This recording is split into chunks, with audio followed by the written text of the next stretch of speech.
예, 아주들인 재물, 그러니까 사람인데 아주들인 사람의 감사와 행복에 대해서 얘기를 하고 있습니다. 오늘은 예수님에 관한 얘기를 좀 했는데 예수님의 여정을 한번 살펴보자. 그래서 하나님의 아들이 세상에 와야 되는 이유는 사람의 범죄 때문이고 아버지 하나님이 그리스도로 확정짓고 선포하셨는데 이 세상에 오시기 전까지는 오실 예수님으로 존재했죠. 그래서 그 시대를 살던 사람은 믿음이 굉장히 중요했다. 근데 믿음은 마음과 말에 있는 게 아니고 거기에서 시작을 해서 결국은 이 세상 그 어느 누구도 말릴 수 없는 그런 믿음에 합당한 행동, 그 가치관에 따른 그 삶을 꿋꿋하게 유지한 사람들을 말하는 거다. 예수님이 이제 결국은 오셨는데 베들레헴에 오셨고 나사렛에서 자라셨고 그리고 갈릴리에서부터 시작하시고 그리고 대속의 십자가에 이제 맞물리게 되는데 그 자리까지 오게 되는데 결국 아버지가 계획했던 그 길을 따라서 오게 되는데 이제 그 부분 얘기를 하는 겁니다. 그래서 창세기 3장 15절에 이해하기 어려운 글씨로 써 있는 상형 문자 그림 같은 그런 얘기가 여기 십자가에서 죽으시는 것으로 여기 보면 원수는 뱀은 여자의 후손 발꿈치를 물게 되고 그리고 이제 머리를 상하는 이제 이 이야기가 예수님의 십자가에 죽으신 장면에서 이제 드러났다. 현실로 드러났다. 그러니까 하나님도 말뿐인 하나님이 아니라 진짜 현실에서 실상으로 이루어내셨다. 이렇게 이제 예수님이 이제 대속의 십자가로 가게 된 그 여정 속에서 오늘의 이제 초점인 아주드린 재물, 예수님이 그 십자가를 받아들이기로 작정한 이제 그 장면이 요한복음 12장에 나온다. 요한복음 12장에 그 헬라 사람들 몇몇이서 유대 명절에 와서 특별히 예수님을 만나고자 했지만 거절하고 당신이 가고자 하는 아버지의 계획된 십자가 길을 고집했다. 그런데 이제 그 고집이 결국은 실상으로 십자가에서 이루어져서 다른 사람들이 보기에는 패배한 것처럼 망해버린 것처럼 죽은 것으로 보였지만 그렇지 않다라고 하는 게 우리가 알고 있는 바입니다. 그래서 여기 요한복음 12장에서 예수님이 결단하신 장면에서 우리가 어딜 좀 자세히 좀 봐야 되냐면 예수님이 십자가를 받아들이고 난 것이 그냥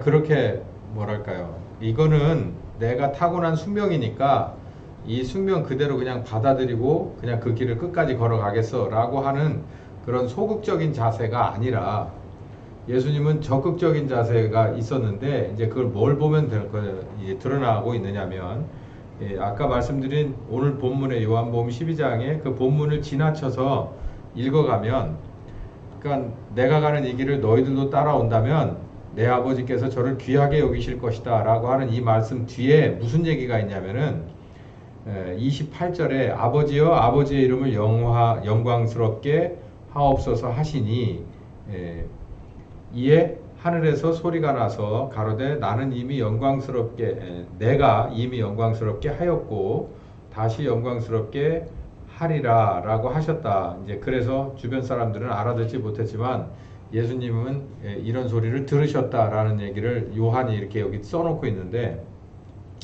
이 장면이 이해가 잘 안 가시면 여기를 보시면 됩니다. 마태복음 17장엔 변화산이거든요. 예수님이 마태복음 16장에 굉장히 중요한 얘기를 하셨죠. 나를 따라오려거든 십자가 져야 돼 이렇게 얘기를 하셨는데 그 얘기를 정면으로 베드로가 거부했고 제자들도 사실상 그랬습니다.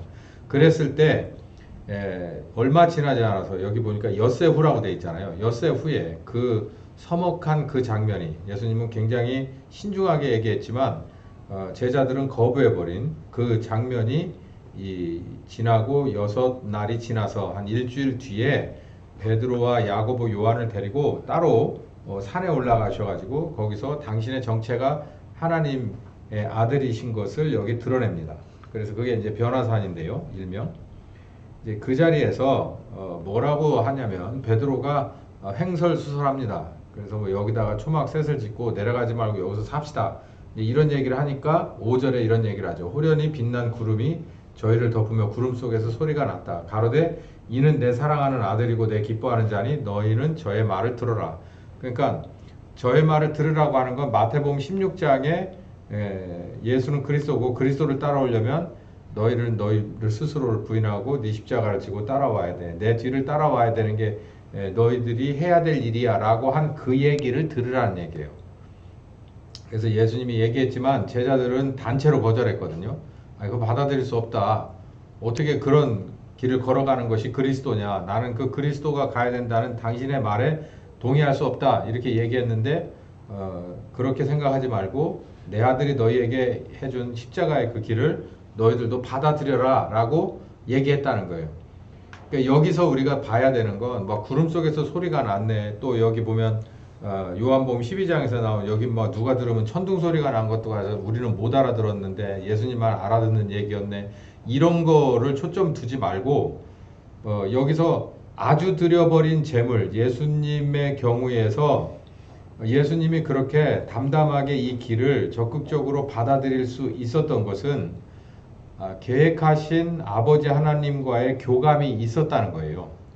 그러니까 교감 없이 그냥 캄캄한 길을 더듬거려 가면서 방향만 이렇게 정하고 그 길을 그냥 어떻게든지 기어 올라가고 이 고통스럽게 그냥 그렇게 찾아가는 것이 아니에요. 그러니까 불교에서는 열반에 이르게 하기 위한 그것을 본인들 스스로 이 마음에 들어 있잖아요. 그 마음에서 찾아내서 생각을 고쳐먹고 그걸로 열반에 이르는 것을 말하는데 끝없는 수련이에요. 끝없는 고뇌와 고통과 수련을 통해서 그 열반의 세계로 오른다는 건데요. 그러니까 그냥 방향을 보고 어떤 사람은 기어가고 어떤 사람은 외주를 잡고 어떤 사람은 사다리를 타서라도 그 자리에 오르는 것을 말하는 건데 여기 지금 예수님의 경우는 그게 아니에요. 예수님의 경우는 계획하신 설계자와 예수님하고의 이 연결이 계속해서 이루어지고 있는 것을 볼 수가 있어요. 그렇지 않고 혼자 찾아가는 길이 아니라는 얘기예요. 그래서 우리도 이 길을 걸어가신 예수님이 우리보다 앞선 우리들의 믿음의 선배들, 교회들의 함께 하시면서 끌어갔던 것처럼 우리도 그렇게 끌어가게 된다라는 얘기를 하고 싶은 거예요. 저는 예수님조차도 예수님 혼자 걸어간 길이 아니라 아버지의 이 교통, 연결, 소통과 함께 가셨다는 거예요.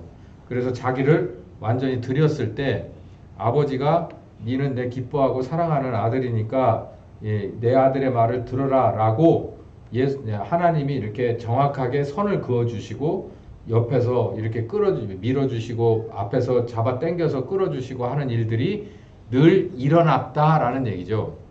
그래서 요한복음 12장에 아까 이 본문을 우리가 읽기 전에 제가 찾아보라고 그랬잖아요. 요한복음 12장 그 첫 번째 시작이 뭐냐. 나사로를 살린 거잖아요. 나사로를 살릴 때 예수님의 기도가 그거였어요. 항상 아버지께서 내 기도를 들으시는 것을 감사합니다. 이 사람들 앞에서 이 나사로를 살림으로써 당신이 나를 보낸 그리스도인 것을 알게 이들에게 알게 나사로를 살려주십시오. 그래서 나사로가 살아났단 말이에요. 그런 걸로 우리 여기서 이 교훈을 받아야 될 게 자기를 드리는 작업이 그것도 아주 드리는 파타임이 아니라 전체를 다 드려버리는 이 아주 우리로서는 참 쉽지 않은 이 결단이 예수님도 이 결단의 산을 넘어갈 때 아버지 하나님을 힘입어서 넘어갔다 라는 말씀을 드리는 거예요. 그러니까 우리들 혼자 가는 길이 절대 아니다. 그렇죠. 이게 정말 쉬운 겁니까? 자기를 아주 드려버린다는 얘기인데 이제 앞으로 이제 계속해서 뭘 아주 드리는지를 계속 나오겠지만 가면 갈수록 이게 아주 쉬운 일은 아닙니다.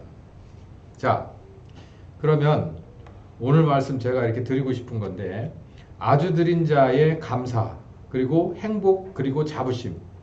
뭐 다 드렸는데 행복할 게 뭐 있어. 있던 거 그냥 다 내놔버렸는데 여러분 그런 거 한 번씩 경험하셨어요? 저는 원래 통장 잔고가 없는 사람이에요. 수시로 잔고가 없다는 메시지가 저한테 오는데 만약에 여러분이 가진 그 기본적인 용돈의 범위가 뭐 몇십만 원일 수도 있고 몇백만 원일 수도 있어요. 예, 그런 것들이 이제 뭐 그래도 나는 요거 정도는 가지고 있으니까 이 범위 안에서 쓰다가 좀 아무리 위급할 때 저기 하더라 좀 남겨놓고 어쨌든 자기가 그 뭐라 그럴까요? 완충?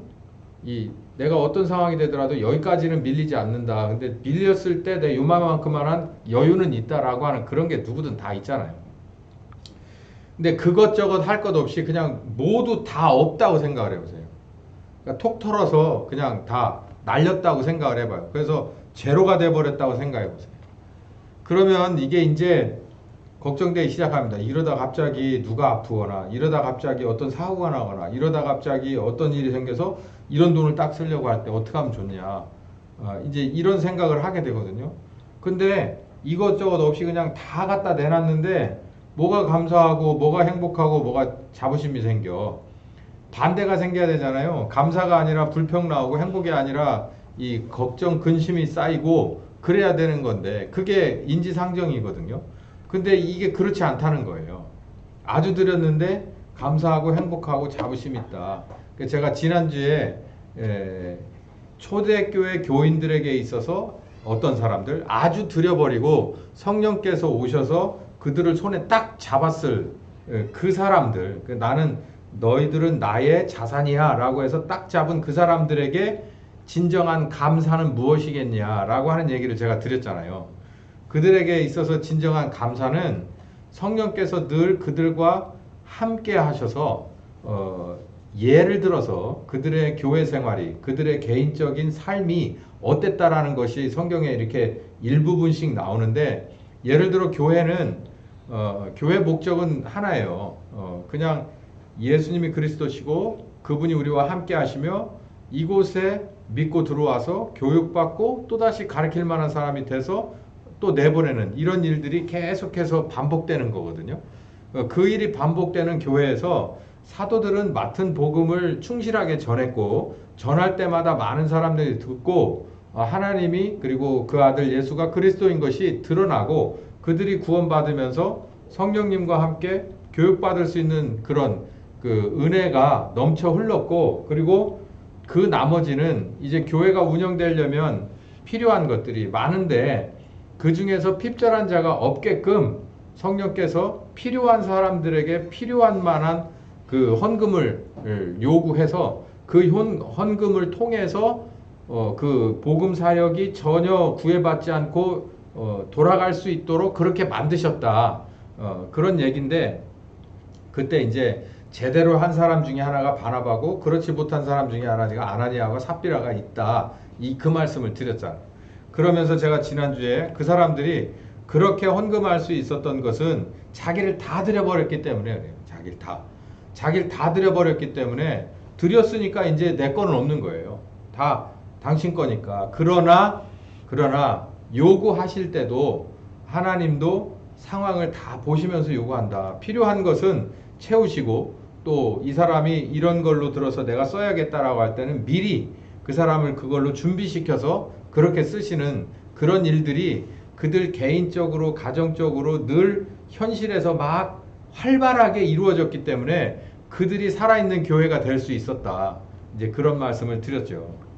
아주 드린 자는 감사하고 행복한데 예수님도 마찬가지였습니다. 예수님도 아주 드려버리고 감사하고 행복하고 그리고 자부심을 가지셨어요. 어딜 보면 그게 나오냐면 요한복음 8장 26절에서 30절을 보면은, 요한복음 8장은 이제 이 바리새인들, 서기관들 이런 사람들하고 이렇게 한번 아주 제대로 부딪힌 장이 요한복음 8장인데요. 이 요한복음 8장에서 예수님은 아주 이렇게 궁지에 몰렸어요. 궁지에 몰려서 아주 막 그 심한 얘기까지 나옵니다. 요한복음 뭐 6장, 7장, 8장이 다 그런 얘기들인데, 이제 그 과정에서 예수님이 궁지에 몰려서 당신이 그리스도인 것을, 하나님이 보낸 그 메시아인 것을 증거하고자 했으나 그 사람들이 참 잘 안 듣고 계속해서 불신하고 대적하고 했을 때, 여기 이제 이런 얘기가 나와요. 26절에 내가 너희에 대하여 말하고 판단할 것이 많지만 나를 보내신 이가 참되심에 내가 그에게 들은 것을 세상에서 말한다 라고 하셨다. 저희는 아버지를 가리켜 말씀하신 줄을 깨닫지 못했다. 여기서부터 보세요. 이에 예수께서 가라사대 너희는 인자를 든 후에 내가 그인 줄을 알고 또 내가 스스로 아무것도 하지 않고 오직 아버지께서 가르치신 대로 하는 것인 줄을 그때 가면 알게 될 것이다 라고 그랬어요. 자, 또 봅시다. 나를 보내신 이가 나와 함께 하신다. 내가 항상 그의 기뻐하시는 일을 행함으로 나를 혼자 두지 않는다 라고 하니까 많은 사람들이 믿었다 그랬는데, 여기서 믿었다는 게 온전한 믿음은 아닌 것 같고, 어쨌든 감동됐다 뭐 요 정도로 저는 이해가 됩니다. 여기 있는 말, 요 28절 29절이 정말 가슴을 참 앵하게 하는 말이에요. 무슨 말이냐면 아무리 얘기해도 상대방은 도대체 못 알아듣는 거예요. 아무리 보여줘도 상대방은 받아들이려 하지 않는 거예요. 그랬을 때 예수님이 이게 자조 섞인 그런 감정으로 28절과 29절을 얘기했는데, 이렇게 얘기를 해요. 니네가 지금 아무리 얘기해주고 보여줘도 이거에 동의하지 않고 받아들이지 않는 것을 난 그냥 인정하겠다. 왜냐면 지금은 아무리 해도 소용없고, 뭐 볼 수 있는 눈이나 깨달을 수 있는 마음이, 들을 수 있는 귀가 열리지를 않아서 아무 소용없고, 그러나 이제 내가 십자가를 지고, 인자를 둔 후에는 십자가를 지고, 그리고 난 다음에는 너희가 일단 내가 누군지를 알게 될 거야. 그러니까 하나님이 보낸 그리스도인 것을 알게 되고, 내가 말했던 것이 다 내 말이 아니라 누구의 말인 것을 알게 될 거야. 하나님의 말인 것을, 아버지의 말인 것을 알게 될 거야 라고 얘기를 했어요. 그러니까 이거는, 그러니까 상대방이 그런 얘기를 한다 그래도 상대방은 이 얘기조차도 이해를 못 합니다. 왜냐하면 이게 아무런 게 채널이 없어요. 입력 채널이 없기 때문에 아무리 얘기해 줘봐야 뭐가 뭔 얘기인지를 못 알아듣는 건데, 그 자체를 예수님은 이해해 버렸단 말이에요. 그렇기 때문에 그냥 예수님은 여기서 행복한 거예요. 그리고 예수님은 여기서 그냥 감사한 거고, 이게 자부심인 거예요.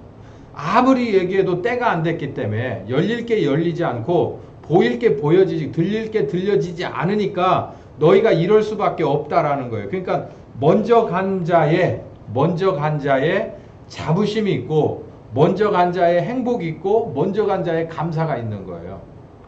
내가 예를 들어서 미국 대륙을 발견을 했어요. 그리고 돌아와서 얘기를 하는 거예요. 근데 사람들이 전혀 믿지를 않아.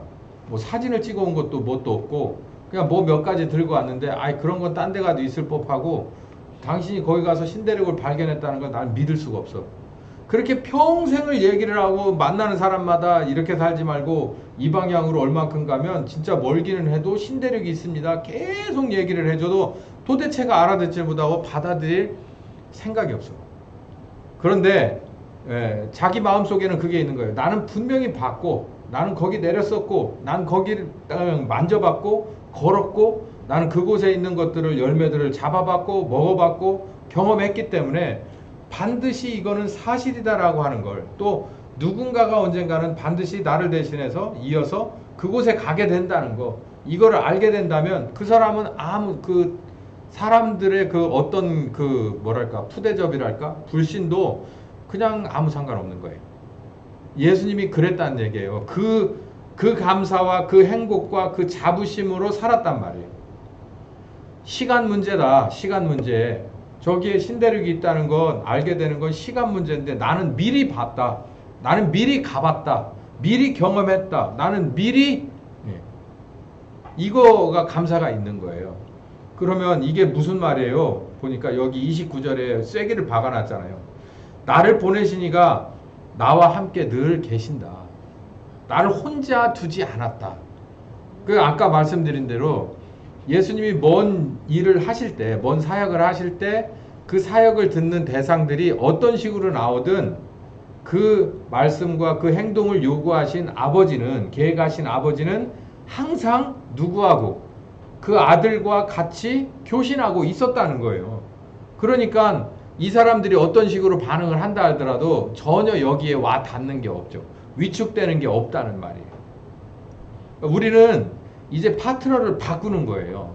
파트너를 누구로 바꾸냐면 우리와 똑같은 레벨에 있는 똑같은 시대를 사는 똑같은 뭐 언어를 또 똑같은 목적을 가진 직장 또 뭐 이런 게 아니에요. 심지어 똑같은 교회에서 똑같은 신앙생활을 하는 상대방하고 파트너십을 나누는 게 아니라 여기 보면 누구하고 파트너십이냐면 아버지와 아들이 그리고 요한복음 17장에 말하면 그 아버지와 아들의 클럽에 내가 조인하는 거예요. 그러니까 아버지와 아들이 내 안에 있는 거예요. 내가 그분들 안에 있는 거예요. 이렇게 파트너십이 바뀌어버려요. 그러면 어떻게 해야 바뀌냐면 아주 들여야 그렇게 되는 거예요. 아주. 파타임으로는 그게 안 돼요.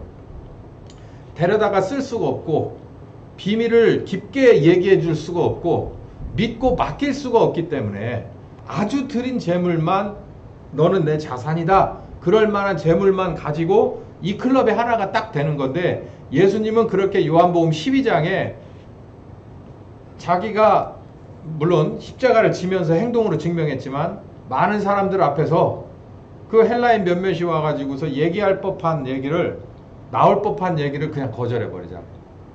거절하고 나는 이거 아니다. 나는 이 길 걸어갈 거야. 아버지가 예비한 이 길을 걸어갈 거야. 라고 하면서 만약에 거기에 와 있는 사람들과 같이 파트너십을 나누고 서로 교제하면서 뭔가를 도모하는 그런 예수님이었다면 거기서 그렇게 하실 수가 없죠. 그 헬라인이 와서 얘기하는 걸 많은 사람들한테 들려주고 너희들 입장에서 내가 어떻게 했으면 좋겠어? 라고 물어보고 뭐 그렇게 해야 되는데 그렇지 않고 아예 말도 꺼내지 못하게 하고 나는 십자가를 지겠다. 하나님의 미랄에 관한 얘기로 그냥 답변을 대신 하잖아요. 아주 드린 자는 이젠 더 이상 사람은 사람이에요. 사람은 사람이고 여기서 똑같이 삽니다. 그런데 모든 것이 이제는 여길 떠나버리는 거예요. 들여버리는 거예요. 자기를. 들여버리는 사람이기 때문에 오히려 거기 안에 감사가 있고 오히려 행복이 있고 자부심이 있다는 거예요. 제가 어떤 그 넷플릭스 크라운인가 그 영화를 보니까 그 영국 왕실에서 그 저기 나갈 때 사냥 나갈 때 비글들을 키우더라고. 몇백 마리를 키우는데요. 어마어마한 개떼들을 키우는데 거기서 선별해가지고 사냥 나가기 딱 적합한 애들을 막 몇십 마리 뭐 이런 식으로 데리고 나가요. 한번 나갈 때. 이렇게 한번 예를 들어보죠. 거기 보면 한 울타리 안에서 어느 한 그 개를 치는 그 뭐라 그래야 돼? 그 목동이라고 그래야 되나? 그 조련사가 밥도 주고 훈련도 하고 다 키웁니다. 그래서 하도 이름을 다 부르더라고요. 그래서 이만큼 큰 우리 안에서 이름을 부르니까 앞으로 나오대. 신기하더라고. 앞으로 나와서 이쪽 문으로 나오고 또 열어주니까 나오고 그거 진짜 사람 같더라고요. 그래가지고 그렇게 해서 한 마리 한 마리씩을 다 이렇게 끄잡아대요. 그래서 필요한 그룹을 만들어가지고 이제 이제 왕이 나오고 해서 이제 말 타고 나가고 막 뒤에 경호원들 따라 붙고 이렇게 해서 그 거창한 행렬이 시작되는데 만약에 거기에 있는 그 여러 수백 마리의 그 후보 그 사냥개들 중에서 그러려고 키워진 그 개들 중에서 저와 여러분이 있어요. 저와 여러분이 있는데 몇 번 진짜 왕이 나가는데 따라 나갔어. 그래서 도와주고 막 이렇게 여우를 몰기도 하고 토끼를 물어오기도 하고 그리고 뭐 뭡니까 오리들을 이렇게 물속에 들어가서 건져오기도 하고 한 이런 일들을 몇 번 했어요. 그러다 왕이 그러는 거예요. 야, 그게 아니라 이제는 사냥 나갈 때만 아니라 내가 얘를 데리고 내가 내 숙소에서부터 내가 현장에 나갈 때까지 언제든지 같이 다닐 녀석을 한 5만 뽑아라. 그러면 이제 조련사가 많이 고민할 거 아닙니까? 많이 고민하고 이제 걔들이 쭉 있는 데서 이제 하나하나를 자기가 이름을 아니까 거기서 이제 이 왕의 숙소에 보내서 같이 거기서 키울 만한 먹고 잘 만한 그리고 사역을 계획하는 데서부터 시작해서 끝낼 때까지 마지막 피로연이 있을 때까지를 완전히 밀착으로 따라다닐 수 있을 만한 측근 중에 측근을 걔를 뽑아서 갖다가 이제 올려주려면은 고민을 하고 이 3배수에서 2배수에서 이렇게 딱 몇을 뽑아가지고 그 중에서 이제 실험을 해가지고 보낼 거 아니에요. 거기에 뽑히면 어떻게 되겠어요? 뭐 모르겠어요. 저는 개 입장에 안 돼봐서 이렇게 답하실 수도 있지만 사람이라고 생각해봐요. 사람. 사람이 하나님 앞에 뽑힌다고. 기준이 뭐냐면 아주 드린 거예요. 아주. 그렇지 않겠어요? 왕이 데리고 나가요. 왕도요, 사냥을 나가면 다치더라고. 말에서 떨어질 수도 있고, 거기서 뱀에 물릴 수도 있고, 그런 열악한 상황에 똑같이, 그 환경 속에 똑같이 들어가는 거예요. 물론 뭐, 개들이 땅바닥을 기니까 더 다칠 수는 있겠지만, 어느 한 목적을 위해서 저 포식자를 잡기 위해서 작전을 하고 들어가면, 왕부터 시작해서 저 앞서가는 개, 저 뒤서오는 개까지 모두가 다 한 목적을 가지고 가서 위험에 노출되는 건 마찬가지더라고요. 여러분, 우리가 만약에 몇 시부터 몇 시까지만 왕 따라 다닐게요, 그렇게만 한다면 그 조련사는 절대로 뽑아가지 않습니다. 왜 그러냐면 그 정도가 아니에요. 그렇게 해서 따라갈 수 있는 길이 아니기 때문에 넌 그냥 여기 있다가 어쩐 때 이렇게 사냥 나갈 때 몇백 마리 나갈 때 그냥 껴서 나가고 말고. 제가 말씀드리는 건 그게 아니고, 신약에 있는 신약의 일꾼은 모든 것을 다 드린 예수님과 시작과 끝을 같이 할 만한 사람인 거예요. 그래야 손에 딱 들려줘서 끝까지, 처음부터 끝까지 가는 거예요. 성경은 우리에게 그걸 요구하는 거예요. 그게 미랄입니다. 그게 미랄. 그게 빛이고 그게 소금이에요. 빛은 세워지는 순간부터 전쟁이에요. 소금은 뿌려지는 순간부터 전쟁이에요. 빛이 많은데 빛을 하나 더 세울 필요 없고, 그리고 소금이 있는 염전에 소금 하나를 더 던질 필요가 없어요. 여기 들어가야, 여기 이게 세워져야, 이게 뿌려져야 될 만한 데는 어둡고 캄캄한 칠흑 같은 그런 아주 완전히 탁 막힌 장소에 빛이 세워지는 거고, 뒤집어질 대로 자처질 대로 혼란스러운 곳에 소금이 들어가는 거예요. 정리정돈을 하려고. 그렇기 때문에 들어가면서 아예 계획 때부터 그런 곳에 세우려고 작정하는 건데, 예수님 뭐라고 그랬어요? 너희는 세상의 빛이다. 너희는 세상의 소금이다라고 그랬어요.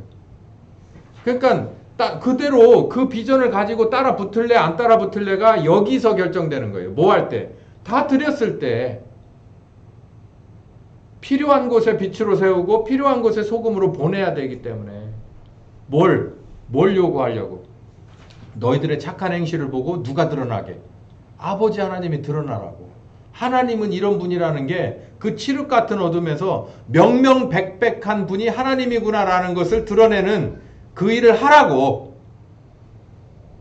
제가 이 마지막에 자부심을 넣었어요. 그리고 자존심이라도 할 수 있습니다. 그리고 삶의 가치라고도 할 수 있어요. 이 말씀 하나 드리고서 끝내기도 하겠습니다. 요즘 정치를 보십시오. 정치를 보면 뭐 짧게 말씀드려서 민주화 운동을 하던 사람들 세대입니다. 제가. 근데 지금 제 아래 세대에게 민주화 운동을 하던 세대들의 이런 주가는 완전히 바닥이에요. 오히려 어떤 일이 나느냐면 민주화 운동을 했던 사람들이 다 저렇지는 않아요 라고 일어나는 사람들이 많아요. 저도 그런 사람들 중에 하나예요. 여러분, 우리는 그 정도의 일을 할 사람들이 아닙니다. 이 안에서 예수님이 머리된 그리고 몸된 지체들이 해야 될 일은요, 그 정도 수준이 아니에요. 한 10년, 20년 정도의 유효기간도 없는 그 정도의 일이 아니라고요. 성경은 우리에게 빛과 소금을 요구해요. 빛과 소금은요, 이게 전제가 돼야 되는 거예요. 나라는 것 자체가 다 들여진 사람이 되지 않으면 세상이 우리를 뭘로 보느냐면 우습게 본다고요. 우습게. 우리가 세상에 나가서 빛으로서 세워질 수 없고 소금으로서 뿌려져서 효과가 없다고요. 효과가 없으면 뭐가 된다고 그랬어요? 소금이 맛을 잃으면 버려진다니까. 길가에 이렇게 웅덩이 메우는 용도로 쓴다는 거예요. 근데 만약에 이게 빛과 소금이 효과를 제대로 낸다면 캄캄한 곳에서 빛이, 그리고 찝찝하고 이 혼란스러운 곳에서 정확하게 정돈하는 그 소금이 맛을 낸다고 한다면 얘기는 달라지는데, 문제는 우리가 그 속에 들어가서 세상이 저 사람을 감당할 수 없는, 이겨먹을 수 없는 사람이 되려면 오늘 본문의 말을 들어서 한다면 하나님 앞에 내가 드려진 사람이어야 하고, 그렇지 않다라고 한다면 내가 하나님의 아버지와 그의 아들과 성령님과 동행하는 삶을 사는 게 내 인생의 최고의 가치요, 이에 따라서 사는 것이, 이에 따라서 나를 포기하고 나를 내놓고 내게 미련도 여한도 없이 바로 그가 나를 통해서 드러나는 것이 내 삶의 가치고 자존심이어야 돼요. 언제 동안? 유효기간이 없어요. 우리 끝날 때까지예요. 끝날 때까지. 그래야 세상에서 우리를 함부로 보지 못합니다. 이 사람들도 보니까 뭐 굉장히 좋은 얘기 하는데 결국에 가서 이해관계가 딱 부딪히니까 이렇게 되더구만. 그러면은 안 돼요. 그러면은 저 사람들이 우리를 그냥 웅덩이 메우는 용도로 쓴다고요. 우린 그러면은 안 되는 거예요. 우리는 가치 있는 이 가치관이 세상 사람들과는 전혀 달라야 돼요. 우리의 가치관은 내 것에 있는 게 아니라 아버지와 아들의 이름에 있어야 돼요.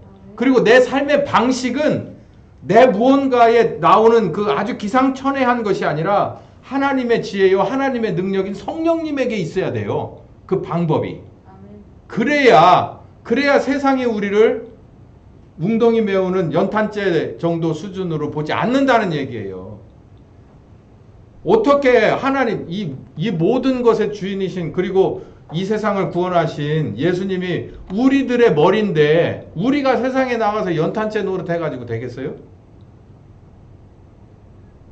불이 활활 타 있어야 그 빛을 보고, 그리고 그 열로 인해서 또 그 명명백백함으로 인해서 이 세상의 모든 주인이신 아버지와 그리고 이 세상을 구원하시려고 십자가 지신 아들이 드러날 거 아닙니까? 그리고 그 하나님이 우리와 함께 하신다는 것이 늘 증명될 거 아니에요.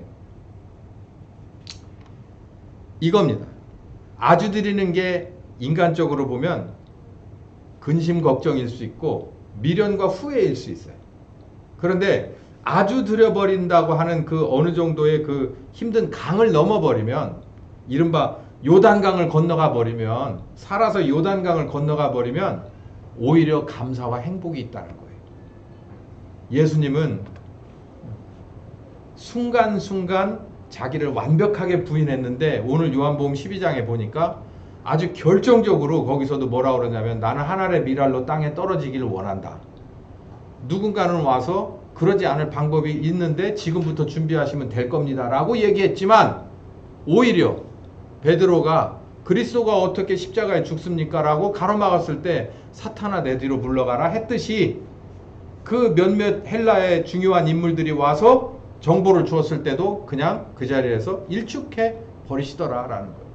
자기는 그 길을 가겠다라고 하는 결단이 있었다. 그리고 결국은 현실로 이루어졌다. 우리도 그 예수님을 따라가는 사람들이다. 그러므로 이제 어렸을 땐 몰랐지만 진정한 빛과 소금이 되려면, 그리고 이 세상에서 이 세상의 권위로서 우리가 섬기는, 그리고 우리가 공동체된 이 교회를 우습게 보지 못하게 할 수 있는 방법은 유일하게 하나. 우리도 똑같은 레벨에서 살고 있지만, 의식주를 목표로 살고 있지만, 그리고 인생의 목표도 우리들의 또한 목표이기도 하지만, 원천적인 데는 전혀 다른 목표가 있다. 예수님은 오늘 요한복음 12장에 미랄이 목표라고 하셨고, 우리는 초대교회 교인 따라서 성령과 더불어 예루살렘서 땅끝까지 예수가 그리스도인 것을 증거하는 삶을 사는 것이 최고의 가치요, 최고의 행복이요, 내 자존심이다 라고 하는 것이 우리들의 고백이어야 한다라는 얘기예요. 여러분, 뭐 조금 갑작스러울 수도 있고 여러 차례 제가 언지를 뒀던 것을 충분히 잘 따라오신 여러분도 있을 텐데, 이게 있어야 그리스도인입니다. 여기까지 가야 그리스도인이고, 여기까지 가야 하나님이 그 사람을 써요. 그렇지 않은 사람은 쓸 수가 없어요. 모르겠어요. 못 쓰임 받았으니까 나중에 어떻게 될지는 잘 모르겠어요. 저는 거기에 관심 없고, 전 쓰임 받는 사람이 되고자 합니다. 전 쓰임받는 목사가 되고 우리 모두는 쓰임받는 교회가 돼서 그날 그때에 정말 상급 있는, 그리고 그날 그때에 우리 주님 공중에 재림하실 때 정말 어떤 기쁨보다도 더 큰 기쁨으로 우리 주님을 맞을 수 있는 우리 모두 교회가 되기를 예수님의 이름으로 축원합니다. 귀하신 주님,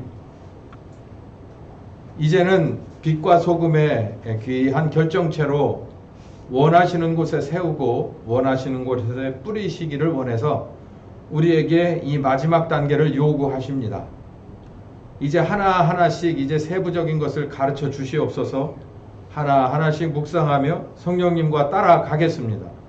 그 따라가며 그 끝에 우리 주님 오셔서 예루살렘에서 유다 사마리아 땅끝까지 이르러 증거했던 초대교회와 같은 귀한 일들이 우리 가운데 이루어질 것을 믿사옵나이다. 감사하고 예수님의 이름으로 기도했습니다. 아멘.